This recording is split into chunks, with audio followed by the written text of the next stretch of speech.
What's going on, everybody? Welcome back to another video. Today I'm going to give you my honest opinion review of the Cobb turbo inlet. Now one thing about it I won't be able to say is if the inlet made any power over anything else, because I installed the inlet along with a bunch of other modifications. So as far as from a horsepower gain standpoint, I won't be able to attest to any of that, like the wheel horsepower gains and stuff of just replacing the inlet. I'm gonna go over some fitment details and general things to note about the inlet overall. As you can see, here's the inlet.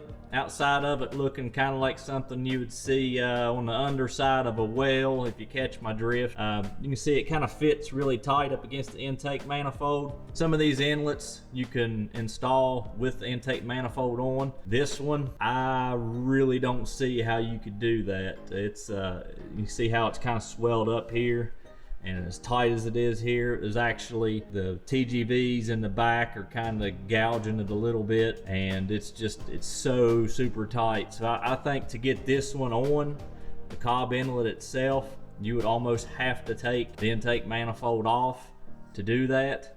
Now, taking the intake manifold off goes, let's say it's a pretty involved job. Now, it's not hard by any stretch, it's just kind of time consuming if you've never really done it before. I mean, once you do it a few times and it's not too bad. But as far as the fitment of the Cobb goes, this is the version 2. I think the version 1 you actually had to trim some at the back where it actually fits up to the turbo, and you can't see it, but where it fits up to the turbo, you had to trim some off the version 1. So if you by chance find an old version of this, you may have to do some trimming. The version 2 didn't require any trimming whatsoever, but the overall fitment, like I say, it's just so friggin' tight.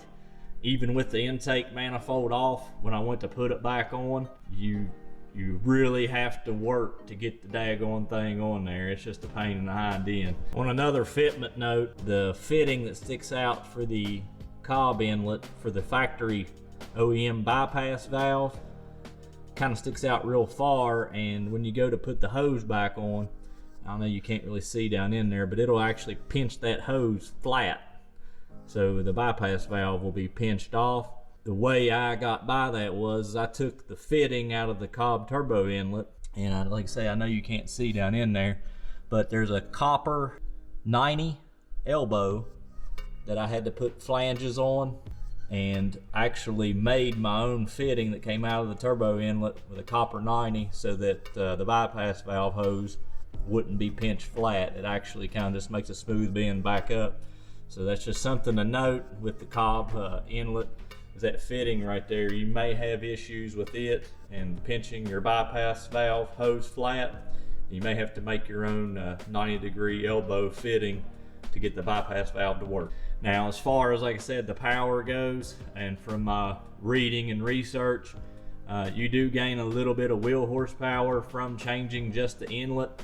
The biggest part about it is factory one tends to rip after some age and some wear on it, and these silicone ones don't rip necessarily. I think the Cobb is, I think it's 5-ply with steel reinforced in it. So as far as like the collapsing goes, I'm not seeing any collapse, but you know, little 20G is not going to pull it too hard, so I don't have any collapsing issues.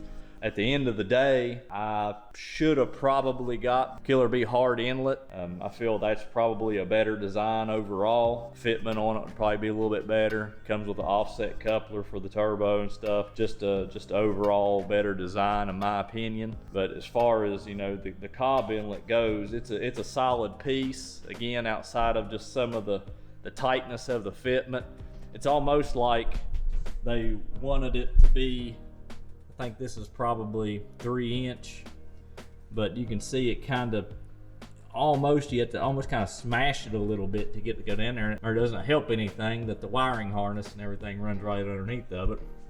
As you can see, you got your main harness that runs in under here. It just kind of tucks in under it, and you don't have a whole lot of space. So it's just kind of almost too big for that area, but you know, I think all of them are kind of pretty well like that. And then like I said, it tapers down to the factory 2.4 inlet on the turbo. So hopefully that sheds a little bit of light on it on the Cobb turbo inlet if you're looking to go that direction. Again, like I said, I should have probably bought the Killer B at the time. You know, I couldn't find one, so I just went with the Cobb, because, you know, I was getting the Cobb turbo, Cobb inlet, match made in heaven, right? So we may make that Killer B inlet happen in the future. If you enjoyed the video, leave a like.